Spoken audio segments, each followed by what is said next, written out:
That was now just 4 days away, I guess. 3 or 4 days. Yeah, 4 days. Till the sheeple, the mindless, indoctrinated masses show up to vote for their political gang, their political masters, their deity in chief, right? And once again, as per usual, just like clockwork, CBC Radio, CBC News, the CBC, the propagandists, the center core of collectivism in Canada,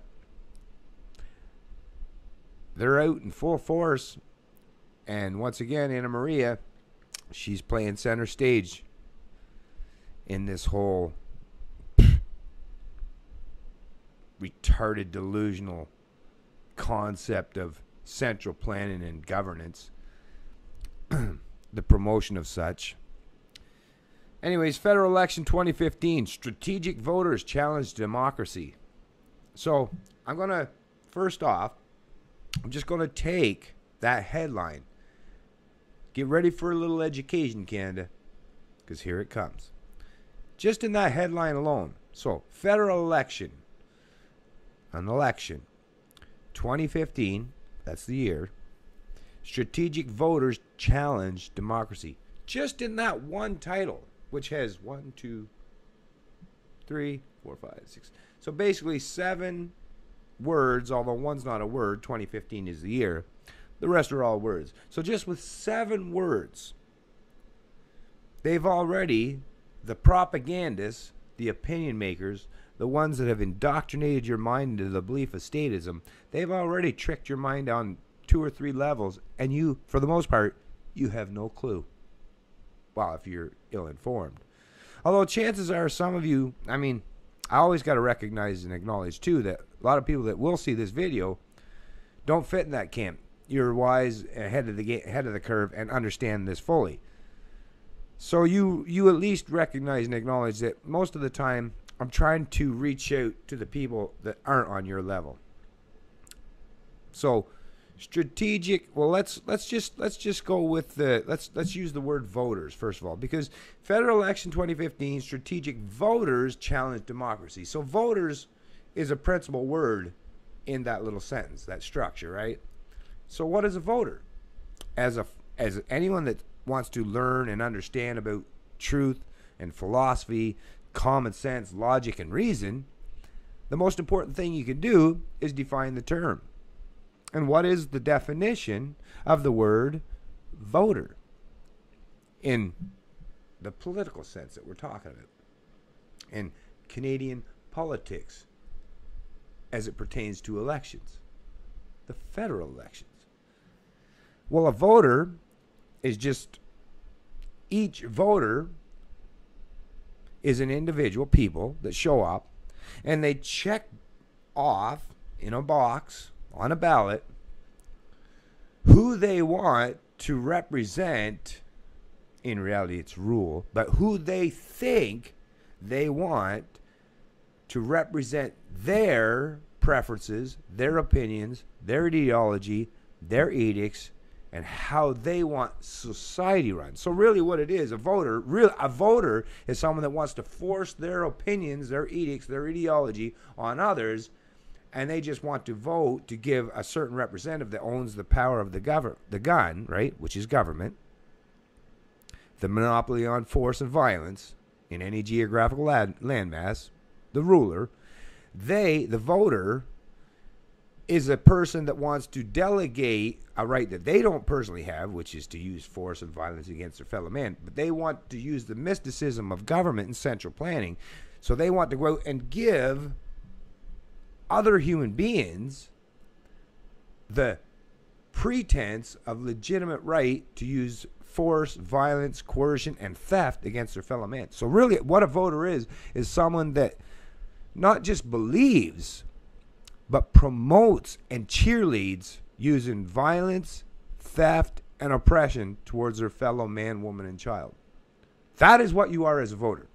You can try to spin it. I mean, I know, well, because you listen to all your political masters, your propagandists. I know you've got lots of different ways to distort the English language, so you can try to spin that narrative. But in reality, 2 plus 2 is 4, and a voter is someone that wants to use violence, force, and theft towards their fellow citizen in a geographical landmass, but they just don't have the courage or capabilities to carry that out themselves. So what they do is they try to delegate that responsibility onto another human being or, well, a political party, which in translated in modern form is just their deity. They want to give the power to their deity. Even though they don't have that power themselves, they want to somehow check a box and give that power that they don't have to a deity so that they can carry out their orders, their wishes, their preferences unimpeded and unencumbered by all the other retards, voters I should say, that have lost when they wanted to use their masters against their opponents.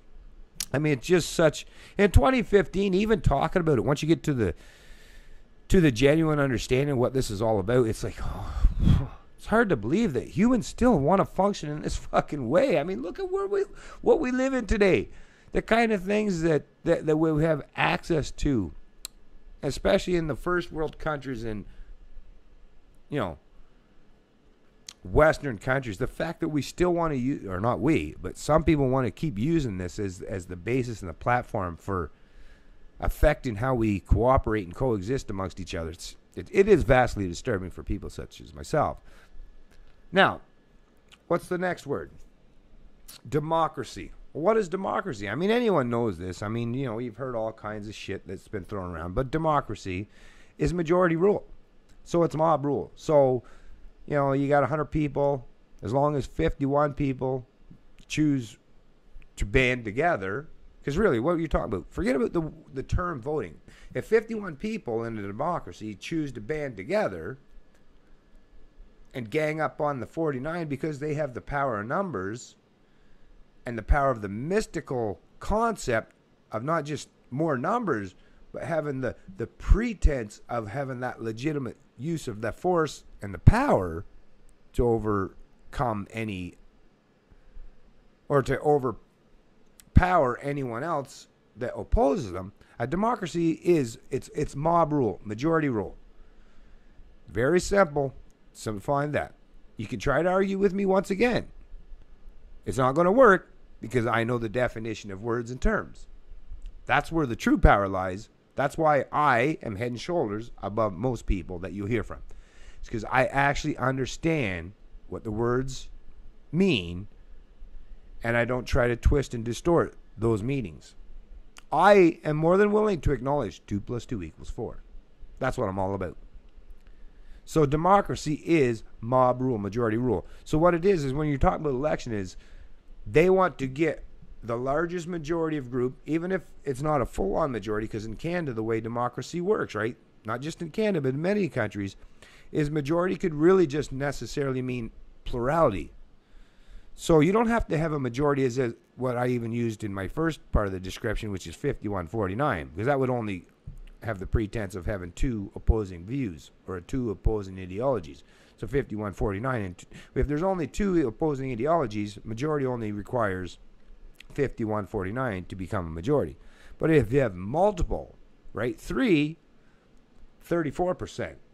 can then take the plurality, right, and use that as the basis for their power.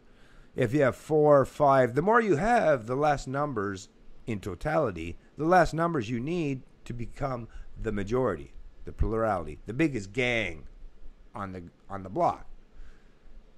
That's the thing. If you have multiple gangs, think of it, just translate political parties into gangs.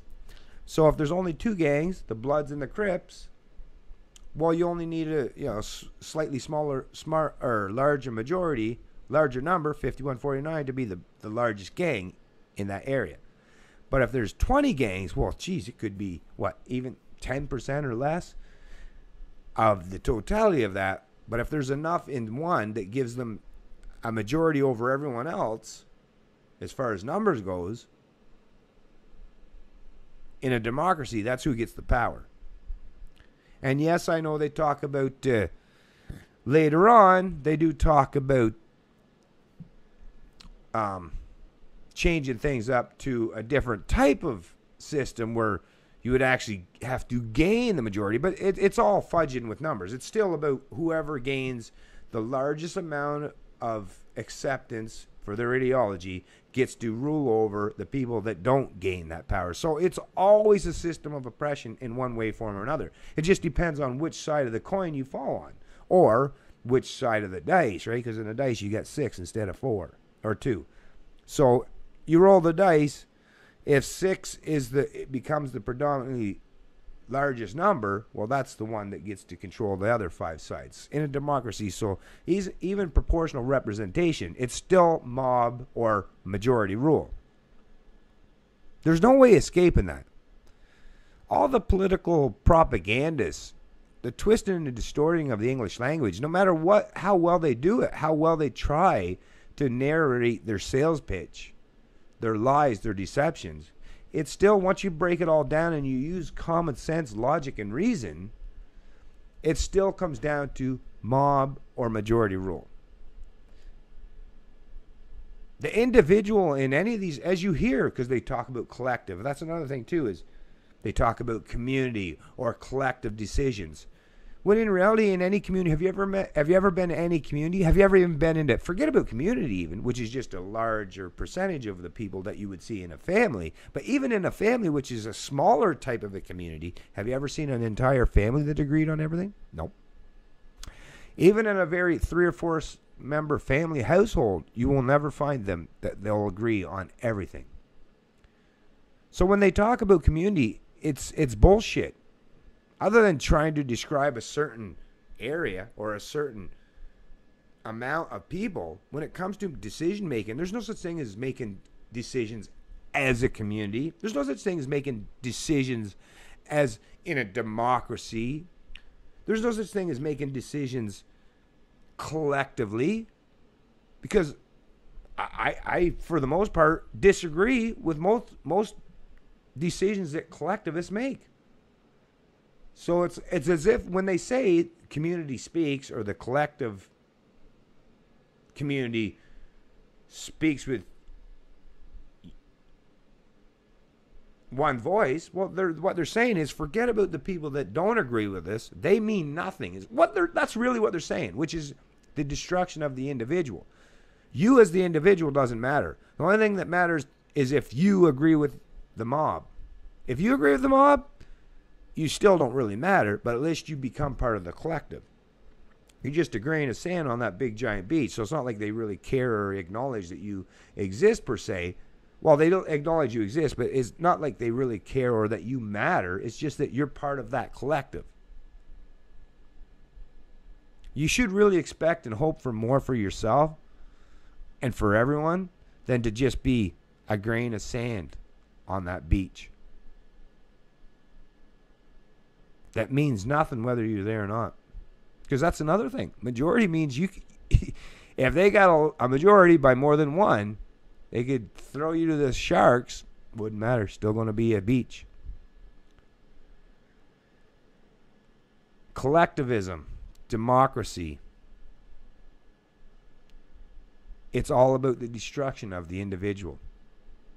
And you promote that on a regular basis, even though you are an individual. You might like to associate and be part of the collective, because that makes you all feel like all warm and comfortable, right? Because you're part of the biggest gang. Makes you feel a little safer, I suppose, right? Oh, I'm part of the biggest gang. It's disgusting. Have some self-esteem, some self-respect. Be an individual. Stand up for what you believe in, what you think, your opinions, your preferences, not what your collective overlords tell you to think. I'm probably going to have to do this in one more video, because I kind of went off on a little bit of a tangent that wasn't exactly in line with what I had thought I was going to do.